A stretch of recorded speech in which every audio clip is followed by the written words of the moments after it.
Assalamualaikum warahmatullahi wabarakatuh.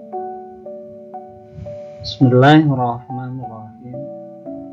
Alhamdulillahirabbil alamin. Wassalatu wassalamu ala asyrafil anbiya'i wal mursalin sayyidina Muhammad wa ala alihi wa sahbihi ajma'in. Anak-anakku sekalian, bagaimana kabarnya? Hari ini kita akan belajar bab 1, Al-Quran dan Hadis sebagai pedoman hidup kita.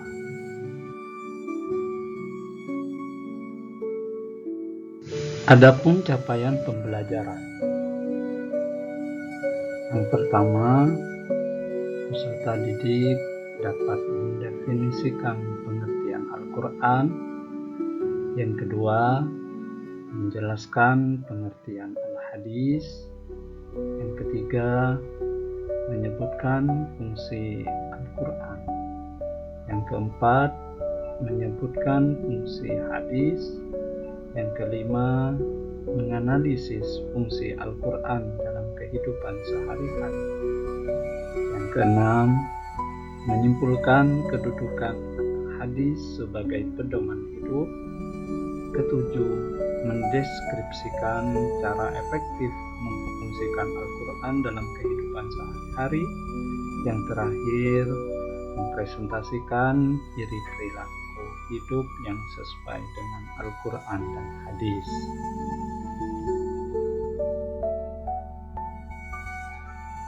Sedangkan tujuan pembelajaran yang pertama, dapat meningkatkan kecintaan peserta didik terhadap Al-Quran dan hadis.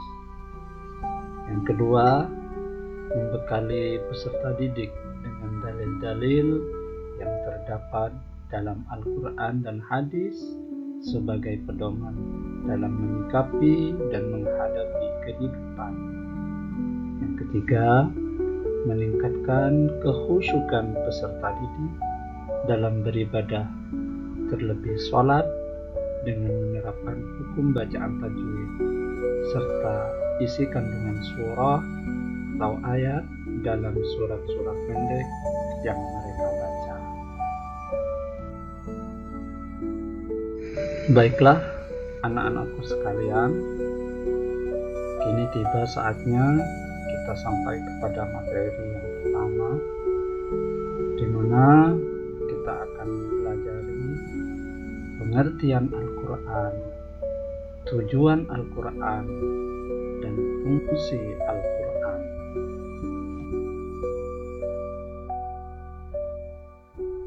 Yang pertama, kita akan belajar tentang pengertian Al-Quran.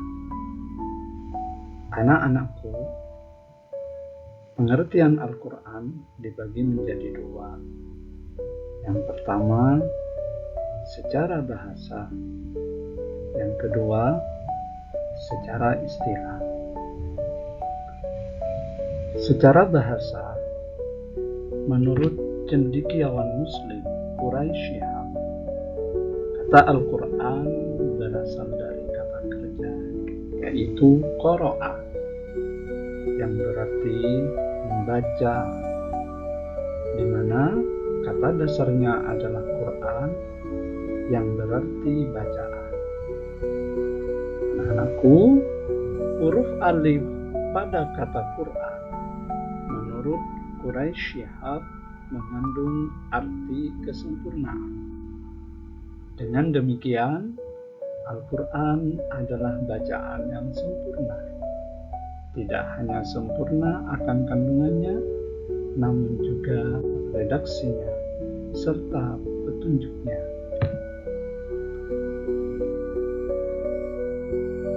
Sedangkan secara istilah pengertian Al-Quran, para ulama berpendapat bahwa Al-Quran adalah kalamullah atau firman Allah yang dijadikan mukjizat yang diturunkan kepada Nabi Muhammad SAW secara mutawatir, dan kita apabila membacanya dinilai sebagai ibadah, dan kita akan mendapatkan pahala dari Allah Subhanahu wa Ta'ala, sesuai sabda Rasulullah sallallahu alaihi wasallam. Qala Rasulullah sallallahu alaihi wasallam, man qara'a harfan min kitabillahi falahu hasanatu wal hasanatu bi asyri amsalha la aqulu lam harfun walakin alifun harfun wa lam harfun wa min harfun. Rasulullah sallallahu alaihi wasallam bersabda, barang siapa yang membaca satu huruf dari kitabullah atau kitab Allah, yaitu Al-Quran, maka baginya satu kebaikan itu dibalas dengan 10 kali lipatnya. Aku tidak mengatakan alif lam mim itu satu huruf, tetapi alif itu satu huruf, lam itu satu huruf, dan mim itu satu huruf.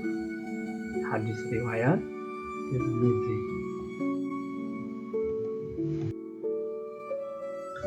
Anak-anakku sekalian, selanjutnya kita akan belajar tentang tujuan Al-Quran sebagai pedoman hidup.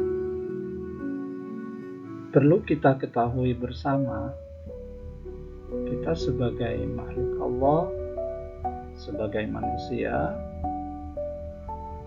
sebagai khulafaur rasyidin di muka bumi,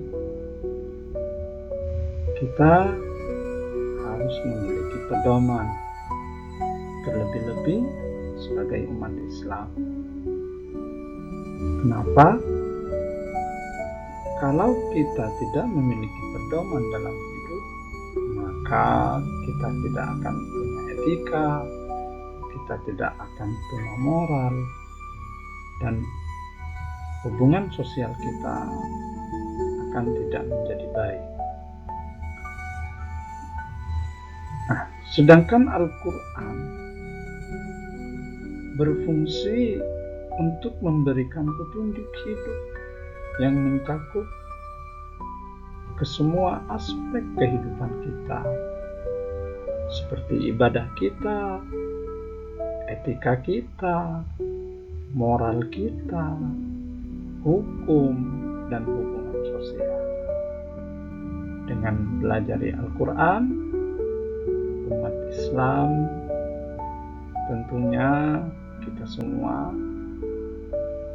diharapkan dapat menjalani kehidupan yang baik, yang teratur, sesuai dengan kehendak Allah Subhanahu wa Ta'ala.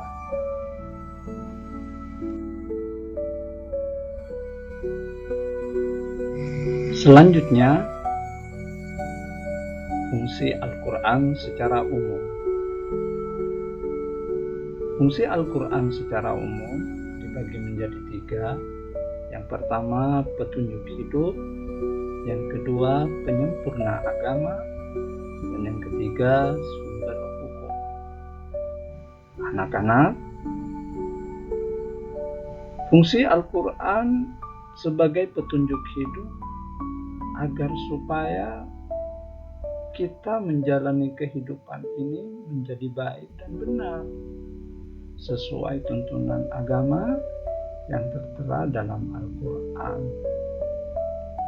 Yang kedua, Al-Quran sebagai penyempurna agama itu karena Al-Quran merupakan wahyu yang terakhir yang diturunkan oleh Allah kepada Nabi Muhammad SAW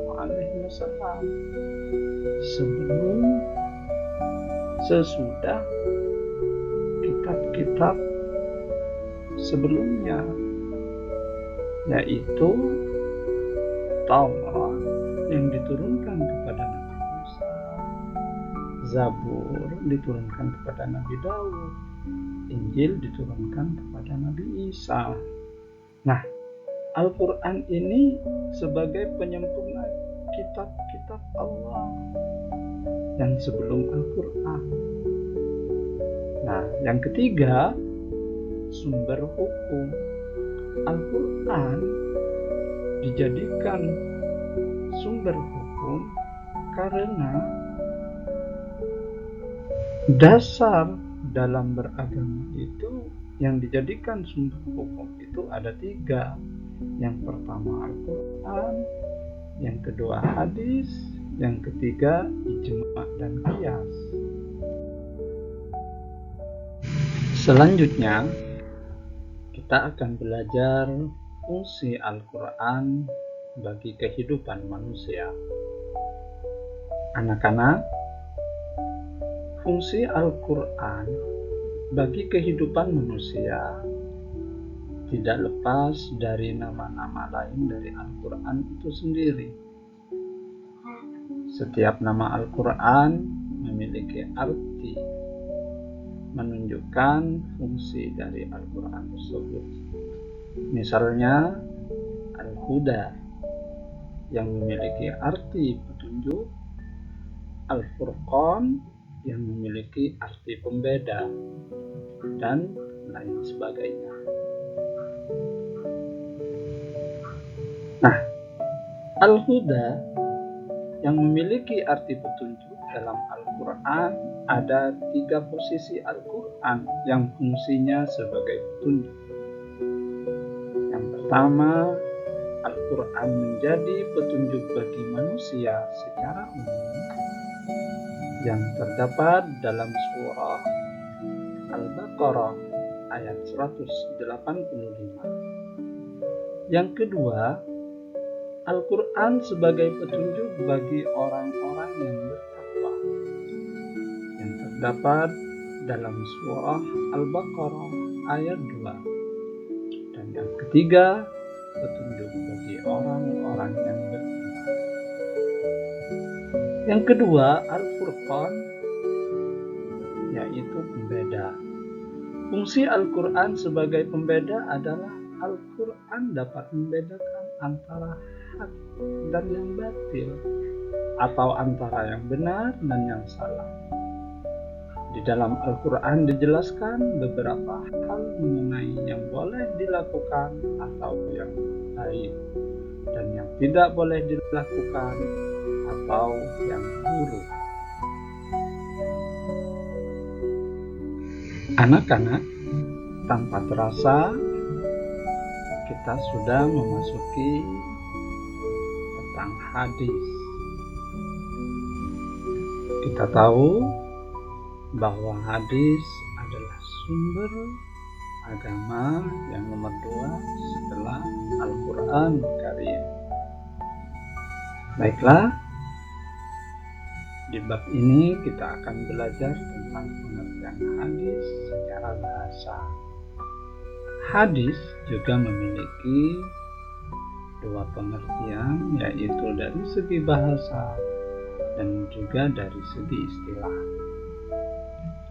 Secara bahasa, hadis memiliki arti baru, atau kata lain tidak lama, di mana hadis itu adalah ucapan atau pembicaraan.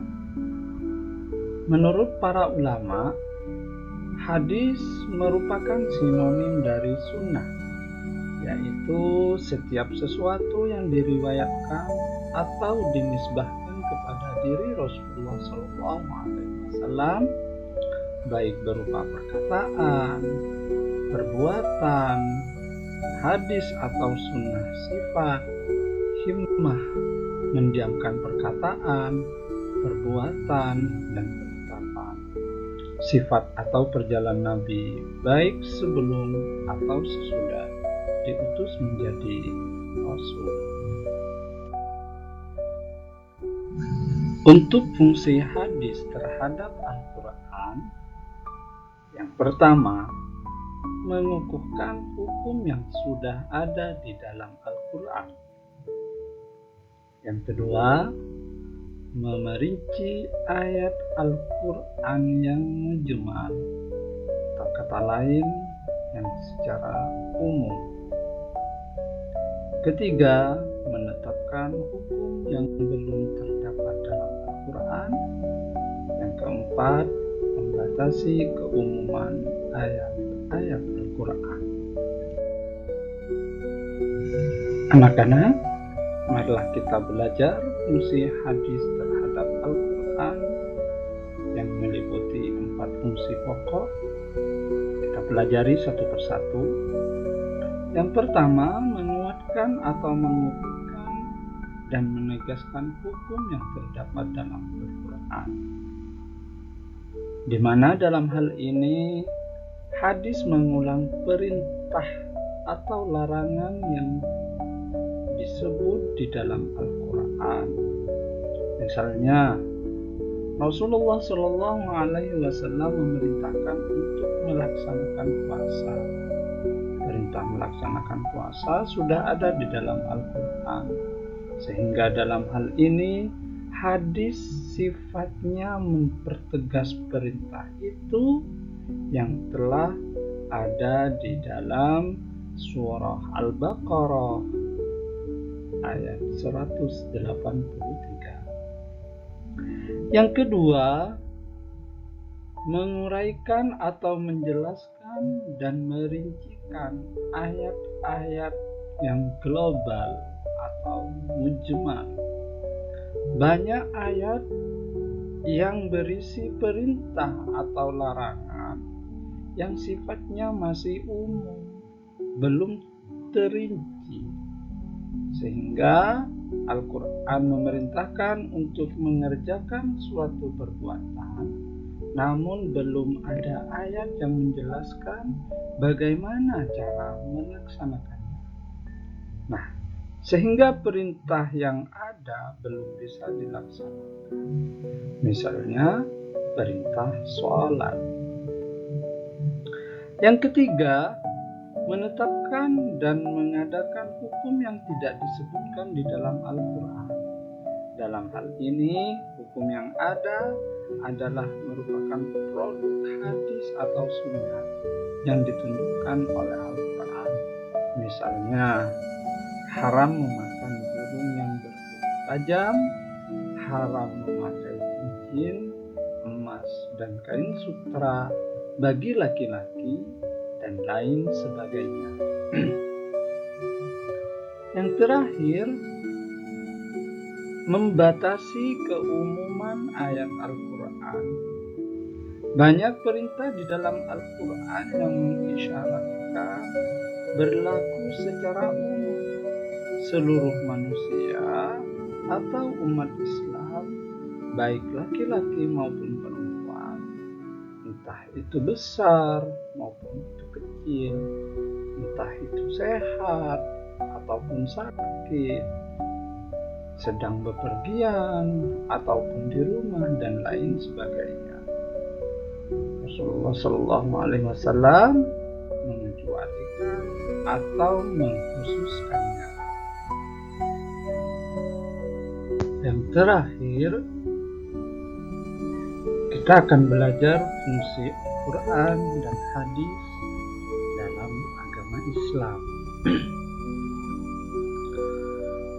Fungsi Al-Quran dan hadis dalam Islam itu ada 4. Yang pertama, Al-Quran merupakan kitab suci yang terakhir yang diturunkan oleh Allah Subhanahu wa Ta'ala kepada Rasulullah Sallallahu Alaihi Wasallam.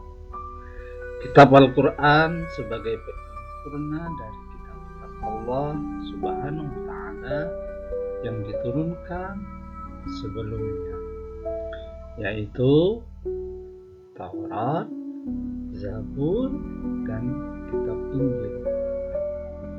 Kitab-kitab Allah Subhanahu wa Ta'ala yang sebelumnya ditujukan hanya pada umat pada zaman tertentu saja. Berbeda dengan Al-Quran yang digunakan oleh manusia siapapun sampai akhir zaman atau sampai hari kiamat tiba. Yang kedua, sebagai sumber hukum pertama dan utama dalam Islam. Yang ketiga, hadis merupakan sumber hukum kedua ajaran Islam setelah Al-Quran. Yang terakhir, hadis merupakan rujukan umat Islam dalam memahami syariat-syariat Islam. Nah, itulah anak-anak fungsi Al-Quran dan hadis dalam agama Islam.